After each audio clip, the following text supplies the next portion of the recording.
തെറ്റ് ചെയ്യുന്ന കുറേ ആൾക്കാരുണ്ടാവും. അത് കുടിക്കുന്ന ആൾക്കാരുണ്ടാവും, വ്യഭിചരിക്കുന്ന ആൾക്കാരുണ്ടാവും, പിത്തനും പ്രസാദം ഉണ്ടാക്കി നടക്കുന്ന ആൾക്കാരൊക്കെ ഉണ്ടാവും. അതൊരു സ്വാഭാവികമാണ്. ഒരാൾ വെറുതെ തെറ്റ് ചെയ്ത് നടക്കൂലല്ലോ, അതിനൊരു കാരണം ഉണ്ടാവും. എങ്ങനെ അയാളങ്ങനെ കള്ളുടിയനായി, എങ്ങനെ അയാളങ്ങനെ വ്യഭിചാരിയായി, എങ്ങനെ അയാളങ്ങനെ ധിക്കാരിയായിട്ട് മാറി, ആരും മെൻഡ് ചെയ്യാതെ, ആരും പറഞ്ഞാൽ കേൾക്കാതെ, പള്ളിക്കും വരാതെ, എല്ലാവരും ധിക്കരിച്ച് വാപ്പാനും ഉമ്മാനും നോക്കണമില്ല, കൂട്ടും കുടുംബം അതുമില്ല, ഓൻ തോന്നിയ മാതിരി നടക്കുക. എങ്ങനെ ഒരാളാവണ്?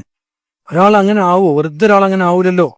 ഒരാൾ തെറ്റ് ചെയ്താൽ പിന്നെ കാലാകാലം ഓൻ തെറ്റിയത് നിർബന്ധമുള്ള മാതിരി നമ്മുടെ നാടിന്റെ അവസ്ഥ. മനുഷ്യന്മാർ തെറ്റ് വന്നു പോവും. നമ്മള് അമ്പിയാക്കന്മാരെന്നല്ലോ, തെറ്റാരെത്തും സംഭവിക്കും. പക്ഷെ നമ്മൾ കാക്കട്ടെ എന്നൊക്കെ രക്ഷപ്പെടുത്താൻ, ആറാമതൊക്കെ രക്ഷപ്പെടാൻ അല്ലാമ തോഫിക്ക് ചെയ്യട്ടെ. ഇപ്പൊ ഒരാൾ കള്ളു പിടിച്ചിട്ട് ഓൻ പ്രശ്നമായി പെട്ടു, ഓൻ കുടിയനാണ് എന്ന് പറഞ്ഞിറക്കാതെ ഓരോ തോള് കഴിച്ചിട്ട് എന്തിനാണ് ഇങ്ങനെ ചെയ്യുന്നത്? ഒന്ന് പഠിച്ചു നോക്കി. ചിലപ്പോൾ എന്തൊക്കെയാലും കാരണം ഓനെ കുടുംബപരമായ പ്രശ്നങ്ങളായിരിക്കും ഓനെ തളർത്തിയിട്ടുണ്ടാവുക. അല്ലെങ്കിൽ എന്തൊക്കെയാലും കടം കൊണ്ട് കുടുങ്ങി, വീട്ടിലൊക്കെ കലഹം കൊണ്ട് പ്രശ്നം, കുട്ടികളും മക്കളും പ്രശ്നം, അതിനെല്ലാം സംഭവിക്കുന്നത്. പൈസ ഉള്ള മെത്ത് ഭാര്യക്കും മക്കൾക്കും എല്ലാവർക്കും നല്ലോനാ. ഒന്ന് സാമ്പത്തികമായി പൊട്ടിവെക്കണ്ടേ? ആർക്കും വേണ്ടാത്തവനാ. അത് എപ്പോഴും മനസ്സിലാക്കുക, റബ്ബെ നമ്മളെ കൂടെ ഉണ്ടാവുള്ളൂ എന്നുള്ളേ. ആരും കൂടെ ഉണ്ടാവില്ല.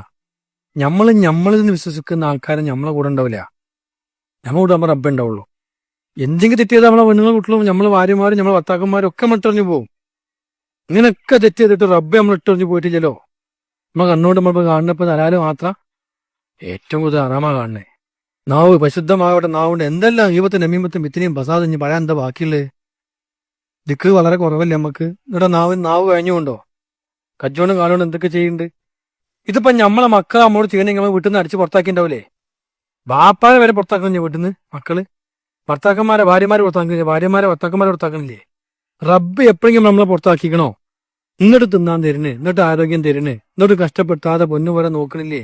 സത്യം പറഞ്ഞാൽ നമ്മളെ ഏറ്റവും കൂടുതൽ സ്നേഹിക്കുന്നത് നമ്മളെ പഠിച്ചോൻ തന്നെയല്ലേ? ഇതെന്താ നമ്മൾ മനസ്സിലാക്കാത്തത്? അപ്പൊ പഠിച്ചോനാണ് തിരിച്ച് പ്രേമിച്ച എന്താ കുഴപ്പം? നമ്മളിതൊന്നും അള്ളാഹ്ക്ക് ആവശ്യമില്ല. എന്നാൽ നമുക്ക് കിട്ടുന്ന മുഴുവൻ അള്ളാഹിന്റെ കിട്ടിയേ പറ്റൂ. വേറെ ഒന്നും കിട്ടൂല, കിട്ടാൻ ചാൻസും ഇല്ല. എന്നിട്ട് നമ്മളെല്ലാം സ്നേഹിച്ച് നമ്മളെ സഹായിച്ച് നമുക്ക് വീട്ടിൽ ചെയ്തു തരുന്നവനല്ലേ നമ്മളെ സ്നേഹിക്കുന്നവൻ ശരിക്ക്? അതല്ലേ ഒറിജിനൽ സ്നേഹം. എന്താ അള്ളാഹിനപ്പം നമുക്കാണ് കൂടിയാല്? ഒരാൾക്ക് വേണ്ടെങ്കിൽ പടച്ചോൻക്ക് നിങ്ങളെ വേണം. അല്ലെങ്കിൽ നിങ്ങൾ ഊരെ പിടിച്ചിട്ടുണ്ടാവില്ലേ? പടച്ചോൻക്ക് നിങ്ങളെ വേണം. അള്ളാഹിന്റെ ഹബീബിന് നിങ്ങൾ വേണം സല്ലല്ലാഹു അലൈഹി വസല്ലം. പരിശുദ്ധമായ ദീൻ നിങ്ങളെ മാടി വിളിക്കുന്നുണ്ട്. നിങ്ങൾ വരി, സ്വസ്ഥമായി ജീവിക്കണ റൂട്ട് നമ്മൾ കാണിച്ചു തരാം.